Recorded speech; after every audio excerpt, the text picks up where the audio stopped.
యోహాను సువార్త 18వ అధ్యాయం 19వ వచనం నుంచి 24వ వచనం వరకు, 28వ వచనం నుంచి 32వ వచనం వరకు. ప్రధాన యాజకుడు ఆయన శిష్యులను గూర్చి ఆయన బోధన గూర్చి యేసును అడగగా, యేసు, నేను బాహాటముగా లోకం ఎదుట మాట్లాడి తిని యూదులందరూ కూడి వచ్చి సమాజ మందిరములలోనూ దేవాలయములలోనూ ఎల్లప్పుడూ బోధించి తిని రహస్యముగా నేనేమీ మాట్లాడలేదు. నీవు నన్ను అడుగనేలా, నేను వారికేమీ బోధించినది విన్నవారిని అడుగుము. ఇదిగో నేను చెప్పినది వీరెరుగుదురని అతనితో అనెను.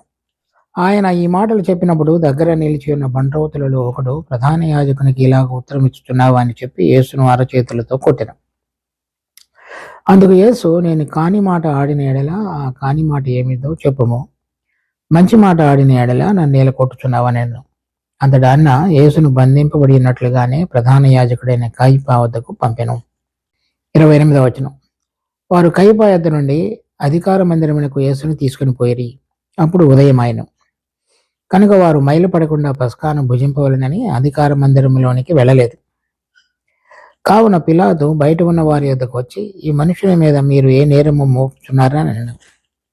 అందుకు వారు, వీడు దుర్మార్గుడు, కాని ఎడల వీనిని నీకు అప్పగించు ఉండదమని అతనితో చెప్పరి. పిలాతు, మీరు అతన్ని తీసుకుని పోయి మీ ధర్మశాస్త్రం చొప్పున అతనికి తీర్పు తీర్చుడనగా, యూదులు ఎవనికి నీ మరణశిక్ష విధించుటకు మాకు అధికారము లేదని అతనితో చెప్పిరి. అందువలన యేసు తాను ఎట్టి మరణము పొందబోను దాన్ని సూచించి చెప్పిన మాట నెరవేరును. ఈ అధ్యాయంలో ప్రభువు పట్టబడిన తరువాత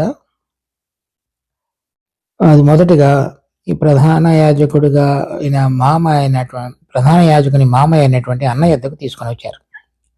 ఈ అన్న అంతకు మునుపు ప్రధాన యాజకుడిగా ఉండి ఉన్నవాడు కనుక ఈ అన్న అనేటువంటి అతని దగ్గరికి తీసుకొని రాబడినప్పుడు 19వ వచనం నుంచి అతనితో జరుగుతున్న సంభాషణ 24వ వచనం వరకు ఉంది.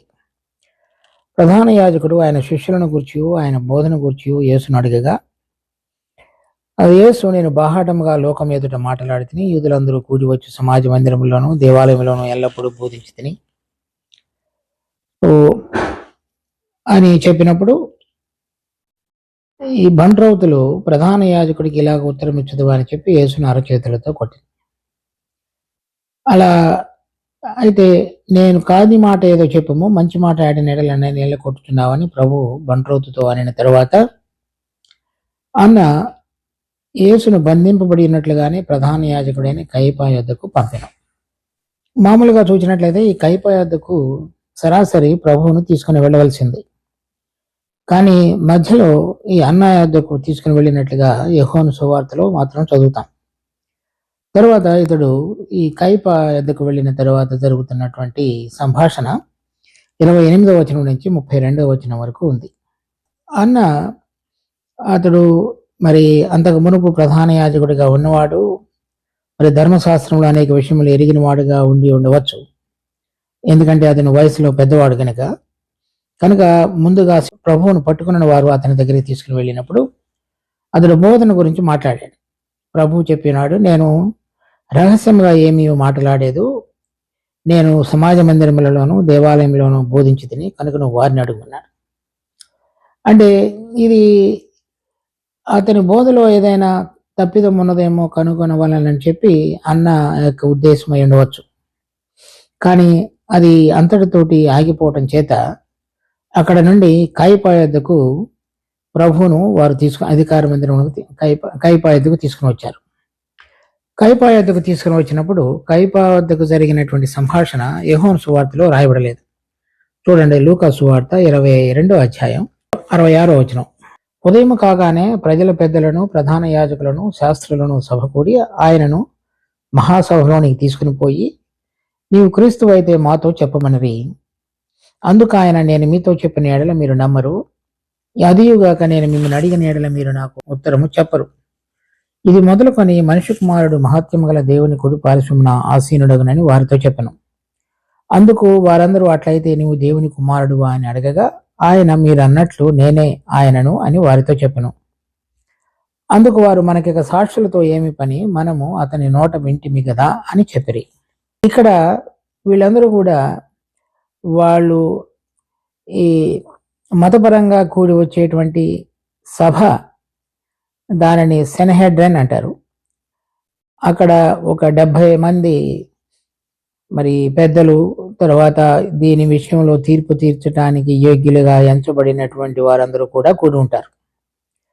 ఆ సభకు తీసుకొని రాబడినప్పుడు ఆ సభను నడిపించేటువంటి అతను ఈ ప్రధాన యాజకుడైన కైప. అతని ముందు జరిగినటువంటి సంభాషణ ఈ 66వ వచనం నుంచి 71వ వచనం వరకు లూకా సువార్త 22వ వచనంలో ఉంది. ఇక్కడ జరిగినటువంటి సంభాషణలో, నీవు క్రీస్తువైతే మాతో చెప్పమని, అందుకు ఆయన, నేను మీతో చెప్పిన ఎడల మీరు నమ్మరు, అదిగాక నేను మిమ్మల్ని అడిగే ఎడల మీరు నాకు ఉత్తరం చెప్పరు.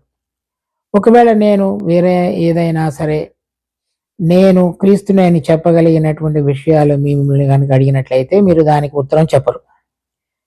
అటువంటి సందర్భాలలో మీరు మెదలకుండా నెమ్మదిగా ఉండిపోతారు కనుక అని చెప్పి, ఇది మొదలుకొని మనిషి కుమారుడు మహత్యము గల దేవుని కుడి పార్శ్వమున ఆసీనుడగునని వారితో చెప్పాను.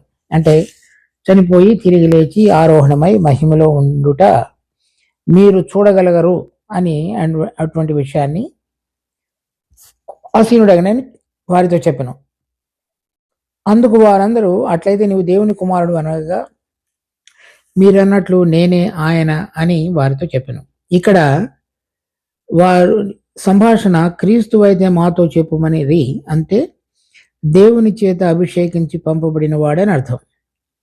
కానీ చివరికి అది వారి యొక్క సంభాషణలలో ప్రభువు ఆయన దేవుని కుమారుడిగా వారి ఎదుట చెప్తున్నట్లుగా మనం చూస్తాం. దానిని వారు మరి దేవదూషణ అనేటువంటి దానితోటి పోల్చి, మనకి సాక్షులతో ఏమి, మనము అతని నోటి మాట వింటిం కదా అని చెప్పిరి. ఇది మార్కు సువార్త 14వ అధ్యాయం 55వ వచనం. ప్రధాన యాజకులు మహాసభ వారందరూ యేసును చంపవలనని ఆయన మీద సాక్ష్యము వెతికిరి, కానీ ఏమీ వారికి దొరకలేదు. అనేకులు ఆయన మీద అబద్ధ సాక్ష్యము పలికినను వారి సాక్ష్యములు ఒకదాని ఒకటి సరిపడలేదు. మరికొందరు లేచి, చేతి పని అయిన ఈ దేవాలయమును పడగొట్టి 3 దినములలో చేతి పని కాని మరి ఒక దేవాలయం నేను కట్టుదనని వీడు చెప్పుచుండగా వింటిమని ఆయన మీద సాక్ష్యం చెప్పిరు, గాని అలాగైనను వీరి సాక్ష్యమును సరిపడలేదు. ప్రధాన యాజకుడు వారి మధ్యలో లేచి నిలిచి ఉత్తరమేమి చెప్పగా, వీరు నీ మీద పలుకుతున్న సాక్ష్యమేమని యేసుని అడిగిన.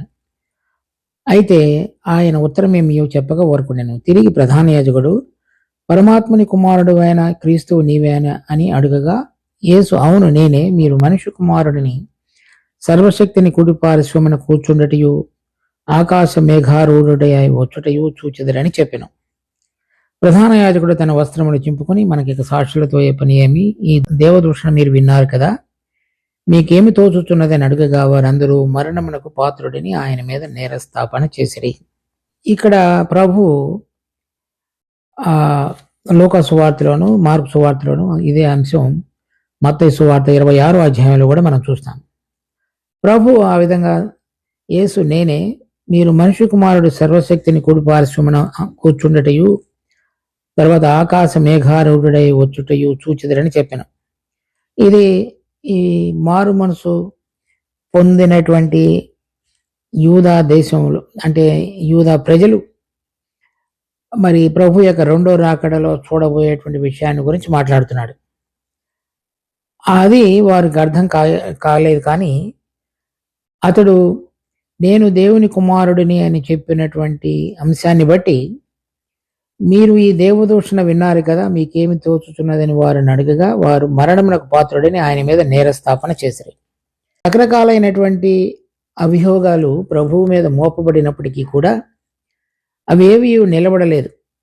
కానీ ఈ ఒక్క విషయం, ఆయన నేను దేవుని కుమారుడు నేను చెప్పినప్పుడు ఆ అంశం ఆధారంగా దానిని వారు దేవదూషణగా మలచి ప్రభు మీద నేరస్థాపన చేసి ఆయన మరణమునకు పాత్రుడని ఎంచారు.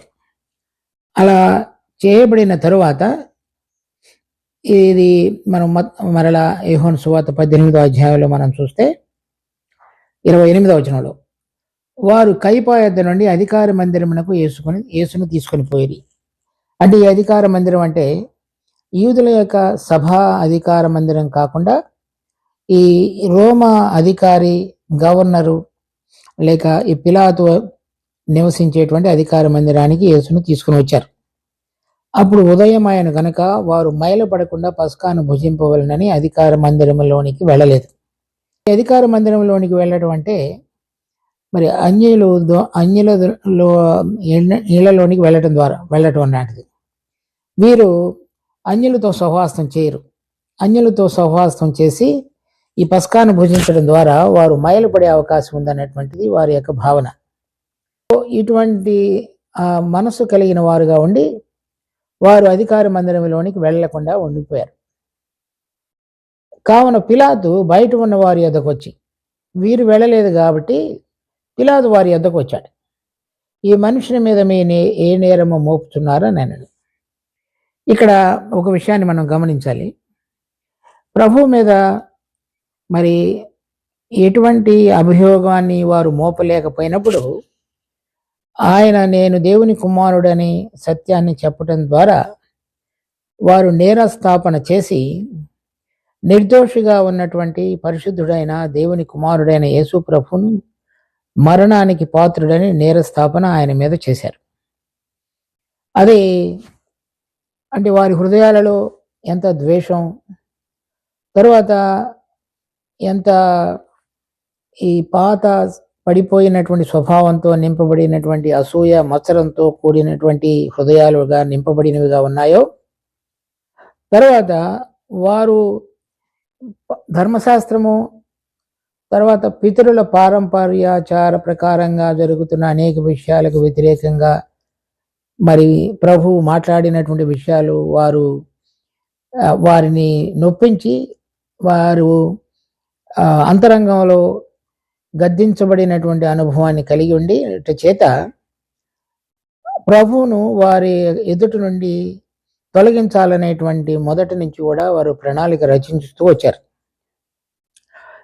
అటువంటి ద్వేషము, విద్వేషం, తర్వాత మత్సరము, అసూయ, తర్వాత మరణాన్ని కూడా విధించటానికి సిద్ధపడినటువంటి హృదయంతో, చీకటితో నింపబడినటువంటి హృదయములు కలిగినటువంటి వీరు పిలాతు ఉండేటువంటి అధికార మందిరంలోనికి వెళ్ళటం ద్వారా మైలు పడతామనేటువంటి విధంగా ప్రవర్తిస్తున్నారు. చూడండి, ఓ మనిషి యొక్క ప్రవర్తన ఎలా ఉంటున్నదో. అంతరంగంలో చీకటి మరి భయంకరమైనటువంటి రీతిలో మరి రకరకాలుగా ద్వేషంతో నింపబడి ఒక మనిషిని చంపటానికి, మరణశిక్ష విధించటానికి కూడా ఏమాత్రం కూడా సంకోచించకుండా వారు దేవునికి వ్యతిరేకంగా నడిచేటువంటి ప్రవర్తన నియమావళిలో ప్రభువు చెబుతున్నటువంటి బోధ వలన వారికి కలిగినటువంటి ఆటంకాన్ని తొలగించటానికి ఎంతవరకు ఒక మనిషి వెళ్ళగలడో దానికి ఈ కాయప మిగిలినటువంటి ఈదుల యొక్క సమాజ మందిరంలో ఉన్నటువంటి వారందరి యొక్క ప్రవర్తన దానికి పరాకాష్ట. ఇది మనం పోల్చుకున్నప్పుడు మనలో ఉన్నటువంటి ఈ పాత మనుషుని యొక్క పాప స్వభావంతో నిండింపబడి ఉన్నటువంటి చీకటి, తర్వాత చూడండి కొన్ని విషయాలు ఈ మత్తయి సువార్త 23వ అధ్యాయంలో ప్రభువు పరిశీలన గురించి మాట్లాడుతూ ఈ విధంగా చెప్తాడు. 25వ వచనం, అయ్యో వేషధారులైన శాస్త్రులారా, పరిసయ్యులారా, మీరు గిన్నెయు పళ్ళెమును వెలుపట శుద్ధి చేదురు, కానీ అవి లోపల దోపుతోనూ అజితేంద్రియత్వముతోనూ నిండి ఉన్నవి. గ్రుడ్డి పరిసయుడ, గిన్నెయు పళ్ళెమును వెలుపల శుద్ధి అయినట్లుగా ముందు వాటి లోపల శుద్ధి చేయము. ఇక్కడ మనం చూస్తున్నటువంటి ఈ 25, 26 వచనాల్లో ఉన్న 23వ వచనంలోని మత్తయి సువార్తలో చెప్పబడినటువంటి ఈ స్వభావం దాని యొక్క మరి స్పష్టంగా ఇక్కడ వారు ఆ అధికార మందిరంలోనికి వెళితే మైలు పడతామని చెప్పి వెళ్లకుండా ఉన్నటువంటి సంఘటన ద్వారా వారి యొక్క ప్రవర్తన మనం గమనించగలుగుతాం. తరువాత మత్తయి సువార్త 23వ అధ్యాయంలో 27వ వచనం, అయ్యో వేషధారులైన శాస్త్రులారా, పరిసయ్యులారా, మీరు సున్నము కొట్టిన సమాధులను పోలి ఉన్నారు. అవి వెలుపల శృంగారముగా అగుపడును గాని లోపల చచ్చిన వారి ఎముకలతోనూ సమస్త కల్మషముతోనూ నిండి ఉన్నది. అలాగే మీరు వెలుపల మనుషులకు నీతిమంతులుగా అగపడుతున్నారు, కానీ లోపల వేషధారణ అక్రమముతోనూ నిండి ఉన్నారు. ఇది వారి యొక్క ప్రవర్తనకు ఏదైతే అద్దం పట్టేదిగా ఉన్నదో ఆ ప్రవర్తన ఇక్కడ మనం వారు మైలుపడకుండా పస్కాను భుజింపవలనని అధికార మందిరంలోనికి వెళ్లకుండా ఉన్నటువంటిది చూస్తాం. అంటే ప్రభువుని, నిర్దోషిగా ఉన్న ప్రభువుని, పాపము లేనటువంటి ఆయనను మరణమునకు పాత్రుడిగా నిర్ణయించి అధికార మందిరానికి తీసుకుని వచ్చే విషయంలో వారికి ఏమాత్రం కూడా తప్పు అనిపించలేదు. కానీ అధికార మందిరంలోనికి వెళ్ళటం ద్వారా మైలుపడితే పస్కాను భుజించటం కుదరదని చెప్పి వారి యొక్క అభిప్రాయం. చూడండి మనిషి ఏ విధంగా ప్రవర్తించగలిగేటువంటి అవకాశం ఉన్నదో. మనలో ఉన్నటువంటి అంతరంగంలో ఉన్నటువంటి ద్వేషము, మత్సరము, అసూయ, ఒక అతనిని చంపటానికి కూడా ప్రణాళికను రచించగలిగినటువంటి విధంగా ఉన్న చీకటితో కూడిన హృదయం, కానీ పైకి భక్తిగా కనబడేటువంటి విధంగా మనిషి ప్రవర్తించడానికి ఏమాత్రం కూడా సంకోచించకుండా ఉండగలిగిన తత్వాన్ని ఈ పరిసయ్యులలో, శాస్త్రులలో, యాజకులలో, ప్రధాన యాజకులలో మనం ఇక్కడ గమనిస్తాం. తర్వాత యోహాను సువార్త 18వ అధ్యాయం 29వ వచనం. కావున పిలాతు బయట ఉన్న వారి యొద్దకు వచ్చి, కాబట్టి వాళ్ళు వెళ్ళలేదు కాబట్టి పిలాతు బయటికి వచ్చి, ఈ మనుషుని మీద మీరు ఏ నోరేమో మోపుచున్నారని అనెను. అందుకు వారు, వీడు దుర్మార్గుడు కాని ఎడల వీనిని నీకు అప్పగించి ఉండమని వారితో చెప్పిన. పిలాతు, మీరు అతన్ని తీసుకుని పోయి మీ ధర్మశాస్త్రము చొప్పున అతనికి తీర్పు తీర్చుడనగా. వారి ఆలోచన ప్రకారం ప్రభు మరి తిరిగి ఆకాశ మేఘారూఢుడై తిరిగి వచ్చి రాబోతున్నాడనే విషయాన్ని, తర్వాత తండ్రి కుడి పార్శ్వంన ఆసీనుడవబోతున్నాడనే విషయాన్ని చెప్పడం ద్వారా దేవదూషణ చేయుచున్నాడు అనేటువంటిది ప్రభువు మీద మోపబడినటువంటి అభియోగం. దానికి మరణశిక్ష వారు విధించారు. ఆయన మరణమునకు పాత్రుడని. ఆ మరణమునకు పాత్రుడని చెప్పి ఈ పిలాతును యుద్ధకు తీసుకొచ్చారు. తీసుకొచ్చి అతనిని, ప్రభువుని ఆ పిలాతుకు అప్పగించాడు. వీడు దుర్మార్గుడు కాని ఎడల వీనిని నీకు అప్పగించి ఉండమని అతనితో చెప్పారు. కనుక ప్రభువు దుర్మార్గుడు అనే విషయాన్ని వారు నిర్ణయించి దానికి తగినటువంటి మరణశిక్షను విధించమని పిలాతును కోరుతూ ప్రభువును పిలాతుని వద్దకు తీసుకొచ్చారు. అప్పుడు 31వ వచనంలో పిలాతు ఈ విధంగా అంటున్నాడు. పిలాతు, మీరు అతన్ని తీసుకొని పోయి మీ ధర్మశాస్త్రము చొప్పున అతనికి తీర్పు తీర్చుడనగా, నేను తీర్పు తీర్చవలసిన అవసరం లేదు. మీ ధర్మశాస్త్రం చొప్పున మీరు అతనికి ఏ తీర్పు తీర్చవచ్చో ఆ తీర్పును మీరు తీర్చండి అని చెప్తాడు. అలా చెప్పినప్పుడు యూదులు ఎవరికి మరణశిక్ష విధించడానికి మాకు అధికారం లేదని అతనితో చెప్పారు. కనుక వీళ్ళు మరణశిక్ష కాకుండా వేరైన శిక్షలు ఎవరికైనా విధించవచ్చు. అటువంటి విధంగా ఈ రోమీయులు యూదుల మీద అధికారం చేస్తున్నారు. కనుక మరణశిక్ష విధించేటువంటి అధికారాన్ని వారు యూదుల దగ్గర నుంచి తీసివేసేశారు. కనుక వేరే ఈ మతపరంగా ఏదైనా ధర్మశాస్త్రం చొప్పున కనుక విభేదాలు కలిగి యాజకులు, ప్రధాన యాజకుడు కనుక తీర్పు తీర్చినట్లయితే దానిని అమలుపరచవచ్చు, ఒక్క మరణశిక్ష తప్ప. అందుచేత వారు చెప్తున్నారు, మీ ధర్మశాస్త్రం చొప్పున అతనికి తీర్పు తీర్చడనగా యూదులు ఎవరికి మాకు మరణశిక్ష విధించడానికి మాకు అధికారం లేదని చెప్పారు. ఇక్కడ ఇంకొక విషయాన్ని కూడా మనం చూడాలి. యూదులు రోమా ఆధిపత్యాన్ని అంగీకరించరు. కానీ ఇక్కడికి వచ్చేటప్పటికి వారు మామూలుగా అయితే పిలాతు దగ్గరకు వచ్చి ఈ మరణశిక్ష విధించమని అడుగుతున్నారు. అది సహజంగా చూచినప్పుడు యూదులు రోమీయుల యొక్క అధికారాన్ని గుర్తించి వారికి లోబడుతున్నటువంటి దానికి ప్రతీకగా ఉంది. అది ప్రభువుని శిక్ష విధించి సిలువ వెక్కించాలనేటువంటి ఆలోచన వారిలో బలంగా ఉండటం చేత ఈ రోమీయులను వారు శత్రువులుగా భావించినప్పటికీ శత్రువుల ఎదుట వారి యొక్క అధికారాన్ని గుర్తించి, మేము లోబడుతున్నాము మీ అధికారానికి, మాకు మరణశిక్ష విధించే అధికారం లేదు, కానీ మీకు అధికారం ఉంది కనుక మీ అధికారాన్ని గుర్తించి మేము ఇప్పుడు మీ దగ్గరికి వచ్చామని చెప్తున్నారు. మామూలుగా అయితే రోమీయుల యొక్క అధికారాన్ని వారు గుర్తించడానికి ఇష్టపడరు. కానీ ప్రభువు విషయంలో మరి వేరే వారు వీరి మీద ప్రభువులుగా ఉండుట అనేటువంటి దానిని అంగీకరించేటువంటి విధంగా పిలాతుతోటి మాకు మరణశిక్ష విధించే అధికారం లేదు, మీకు ఉన్నది అని చెప్తున్నారు వీళ్ళందరూ.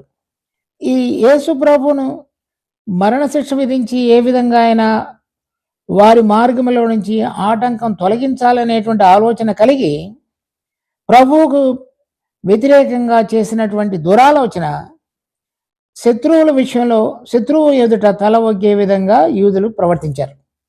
ఇది ఎంతో మరి వారికి మామూలుగా అయితే వారి యొక్క అధికారాన్ని గుర్తించకుండా వారికి ఎదురు తిరిగేటువంటి వారు ఇక్కడికి ప్రభు దగ్గరికి వచ్చేటప్పటికి వారికి లోబడిన వారిగా వారి అధికారాన్ని గుర్తించేవారుగా మాకు మరణ శిక్ష విధించుటకు అధికారం లేదని ఒప్పుకొనని వారుగా పిలాతు వారి పక్షంగా వ్యవహరించాడు.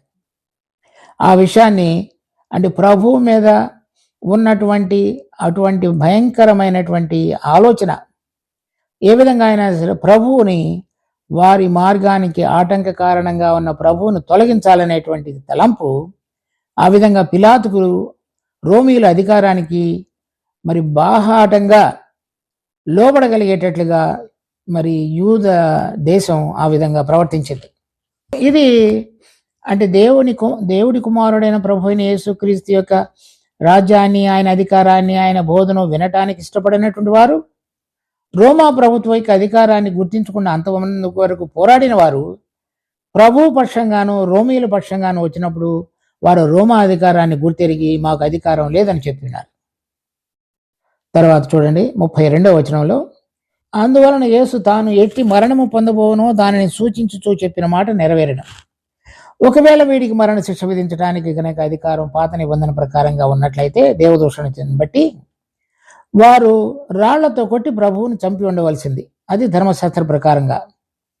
కానీ ఇప్పుడు వారికి ఆ అధికారం లేదు కనుక రోమీయుల అధికార ప్రకారంగా కనుక మరణ శిక్ష విధించబడటం అయితే సిలువ వేయబడాలి. అందుచేత ఈ ఎట్టి మరణము పొందబోనో దానిని సూచించి చెప్పిన మాట నెరవేరడం.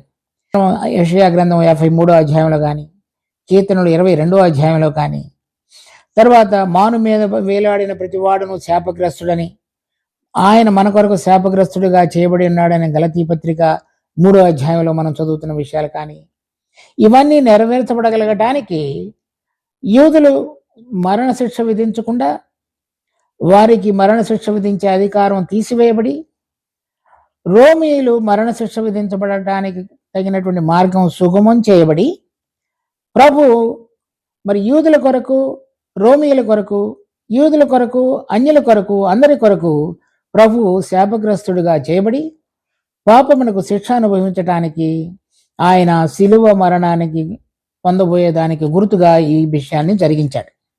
ఎందుచేతంటే చూడండి, యోహాను సువార్త 3వ అధ్యాయం 14-15 వచనాలు. యోహాను సువార్త 3వ అధ్యాయం 14-15.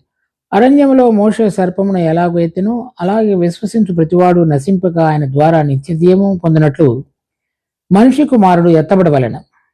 ఆ విధంగా మనిషి కుమారుడు ఎత్తబడుట అంటే సిలువ వేయబడి చనిపోవుట అనే దానికి గుర్తుగా చెప్పబడినది. తరువాత 12వ అధ్యాయం 34వ వచనం. జనసమూహము క్రీస్తు ఎల్లప్పుడూ ఉండునని ధర్మశాస్త్రం చెప్పుట వింటిమి, మనిషి కుమారుడు పైకెత్తబడవలనని నీవు చెప్పుచున్న సంగతి ఏమిటి? మనిషి కుమారుడుకు ఈయన ఎవరని ఆయనను అడిగిరి. ఇక్కడ కూడా మరలా ప్రభు మనిషి కుమారుడు పైకెత్తబడుట అనేటువంటి విషయాన్ని వాళ్ళతో చెప్పుడు అనేటువంటిది మనం గమనిస్తున్నాం. ఎందుచేతనంటే 32వ వచనంలో చూస్తే, నేను భూమి మీద నుండి పైకెత్తబడిన ఎడల అందరినీ నా యొద్దకు ఆకర్షించుకుందని చెప్పినాం. తాను ఏ విధముగా మరణము పొందవలసి ఉండనో సూచించుచు ఆయన ఈ మాట చెప్పినాం. ఇక్కడ మనం 18వ అధ్యాయంలో చూసినప్పుడు క్రీస్తు ఏ విధంగా మరణం పొందబోతున్నాడో దానిని సూచించుచు చెప్పబడినటువంటి మాట నెరవేర్చబడగలగటానికి యూదులు ఆయనకు మరణశిక్ష విధించేటువంటి అధికారం తొలగించబడి మరి పిలాతు లేక రోమీయుల యొక్క అధికారం కలిగినటువంటి విధంగా వారి యొక్క మరణశిక్ష సిలువ వేయబడుట. ఆ విధంగా ప్రభు మన అందరి కొరకు కూడా సిలువ వేయబడబోయేటువంటి మరణానికి సూచించుతూ చెప్పబడినటువంటి మాట ఈ విధంగా నెరవేర్చబడింది. తర్వాత 33వ వచనం నుంచి 40వ వచనం వరకు మన ప్రభు పిలాతు ఎదుట నిలబడటం అనేటువంటిది మనం చూస్తాం.